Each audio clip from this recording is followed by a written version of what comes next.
Bozorda bir bolaga ko'zim tushdi. Ortidan kuzatdim. Yig'lab yuklarni tashiyotganiga hayron bo'lib yoniga bordim. Chetga o'tirib tushlik qilayotgandi. Nima yeyapsan Abidga hozir? Non bilan bodring yeyapsanmi? Ishonasizmi? Shu payt azon ovozi eshitildi. Allohga nido qildim. Ey Alloh, bu bolani menga bejizga yubormading-a, dedim-da ko'zimdagi yoshni to'xtata olmadim.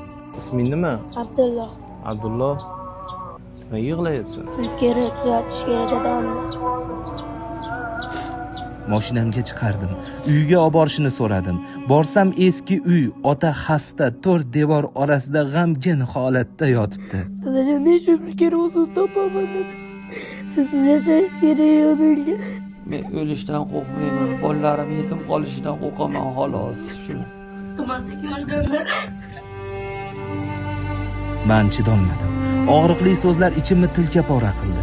Shu payt ularning kasalligi bo'yicha ma'lumotlarni oldim. O'zbekistonda ushbu jigar xastaligiga davo yo'q ekan, lekin Hindistondagi vrachlar 90-95% tuzalib ketishlariga umid bag'ishladi. Tuzalish uchun 20 ming AQSh dollar kerak ekan. Endi savol: biz shu insonni tuzalishiga sababchi bo'la olamizmi? Azizlar, Alloh uchun shu bola yetim qolmasligi uchun, bir insonga yangi hayot tuhfa qilish uchun birlashaylik. Ehson qiling, videoni yaqinlaringizga jo'nating, like bosing, izoh yozing. Biz birlasha olsak bir insonning hayotini qutqarib qolamiz.